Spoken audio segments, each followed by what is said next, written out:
एक बार फिर से आप सभी का स्वागत है टोटल न्यूज में। बड़ी जानकारी देते हैं आपको। टीएमसी सांसद सुष्मिता देव ने इस्तीफा दे दिया है। बड़ी जानकारी दे दे, टीएमसी को एक और झटका, ममता बनर्जी को झटके पे झटका।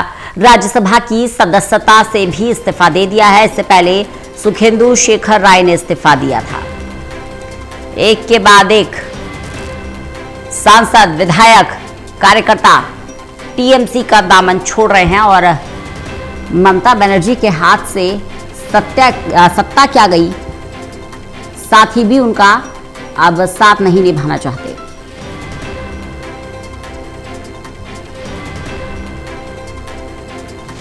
ललित नारायण कांडपाल हमारे साथ, हमारे असिस्टेंट एडिटर जुड़ गए हैं ज्यादा जानकारी के साथ। ललित, शायद ही कभी ममता बनर्जी ने इतना बड़ा राजनीतिक संकट देखा हो या झेला हो। एक के बाद एक साथी उन्हें अलविदा कह रहे हैं। अब टीएमसी सांसद सुष्मिता देव इस्तीफा दे चुकी हैं। देखिए, टीएमसी सांसद सुष्मिता देव पार्टी की काफी पुरानी सांसद हैं और जिस तरीके का उनका कामकाज रहा है उसको देखते हुए काफी बड़ा झटका ये टीएमसी के लिए माना जा रहा है। और जिस तरीके से उन्होंने इस्तीफा दिया है, ये वो दूसरी राज्यसभा सांसद बन गई है जिन्होंने इस्तीफा दिया है।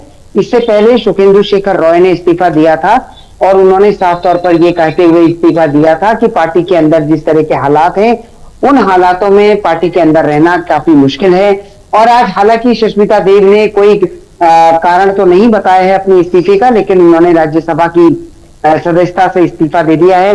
और दूसरी सबसे महत्वपूर्ण बात यह भी है इस पूरे मामले में कि जिस तरीके से हम देख रहे हैं कि राज्य तृणमूल कांग्रेस के अंदर एक तरीके से घमासान मचा हुआ है, उस घमासान के बीच में कैसे आने वाले दिनों में कितने और राज्यसभा सांसद इस्तीफा देंगे ये तो नहीं कहा जा सकता।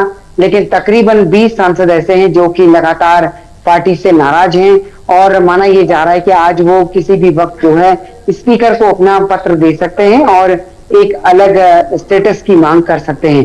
तो कुल मिलाकर रंजना, सुष्मिता देव का इस्तीफा काफी महत्वपूर्ण है। और खबर यह भी आ रही है कि उन्होंने जो है आज असम के मुख्यमंत्री हेमंत बिश्व शर्मा से भी मुलाकात की है और बहुत जल्दी जो है संभव होता है उनकी भारतीय जनता पार्टी में ज्वाइनिंग हो सकती है या जो कुछ भी होगा। लेकिन अभी फिलहाल आज की खबर यह है कि टीएमसी को सुष्मिता देव के रूप में एक और बड़ा झटका लगा है।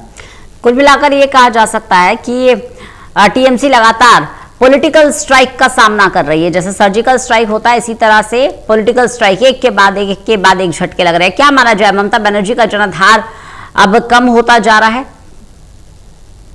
देखिए, जो लोग चुने हुए सांसद हैं, विधायक हैं, वो अगर इस्तीफा देते हैं तो मुझे नहीं लगता कि इसे जनाधार से जोड़ा जाना चाहिए, क्योंकि ममता बनर्जी एक मास लीडर हैं। और कल खुद कल्याण बनर्जी भी एक बात कह रहे थे कि जो लोग जा रहे हैं उनके जाने का उनको कोई दुख नहीं है। अच्छा है कि पार्टी की सफाई हो रही है और ये लोग वो हैं जो केवल पद में रहना चाहते हैं। ये लोग वो हैं जो केवल पार्टी से फायदा कमाना चाहते हैं। आज भारतीय जनता पार्टी सरकार में आ गई है तो ये लोग भारतीय जनता पार्टी के साथ आ गए हैं। कल टीएमसी आएगी तो ये लोग वापस टीएमसी में आएंगे। तो कुल मिलाकर के अगर देखा जाए तो जिस तरीके से ये 20 सांसदों की नाराजगी सामने आई है, इसने अपने आप में कई सवाल भी खड़े किए हैं और ये सारा कुछ बताता भी है कि ये एक काफी महत्वपूर्ण दौर है। और जिस तरीके से टीएमसी के लिए इस वक्त अपने आप को इस भंवर से निकालना एक बड़ी चुनौती है, उसी तरीके से अब वो किस तरीके से ममता बनर्जी इन सारी परिस्थितियों पर काबू पाती हैं, ये भी देखने वाली बात होगी। जी देखिए ललित, क्योंकि सुष्मिता देव पार्टी का बड़ा चेहरा है, राज्यसभा में मजबूत तरीके से वो हमेशा टीएमसी का पक्ष रखते हुए नजर आई और बीजेपी के खिलाफ जिस तरह से उनका रुख रहा है, जिस तरह से उन्होंने आवाज उठाई है, एक बुलंद आवाज थी उच्च सदन में टीएमसी की। अब ऐसे में जब सुष्मिता देव पार्टी को अलविदा कह रही है तो उसके पीछे कारण क्या बता रही है? देखिए, उनके इस्तीफे का अभी तक कोई कारण निकलकर सामने नहीं आया है, ना ही उन्होंने अपने इस्तीफे में ये मेंशन किया है कि वो किस तरह इन कारणों से इस्तीफा दे रही है।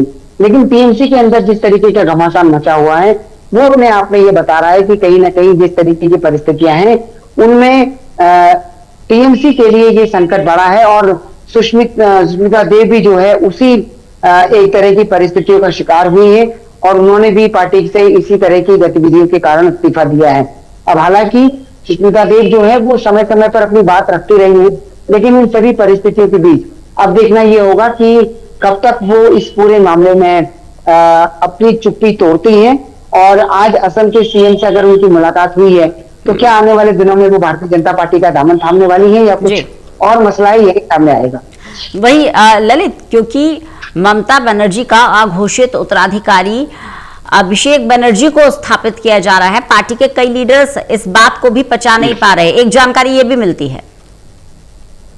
बिल्कुल, देखिए अभिषेक बनर्जी को जिस तरीके से कुछ सांसदों ने, कुछ विधायकों ने अपनी बात कही है, वो अपने आप में कई तरह के सवाल खड़े करती है कि जब हार के बाद विधायक दल की बैठक हुई थी तो उसमें अभिषेक बनर्जी का स्वागत करने के लिए कहा गया, अभिषेक बनर्जी को नेता के रूप में ममता बनर्जी स्थापित करना चाह रही हैं।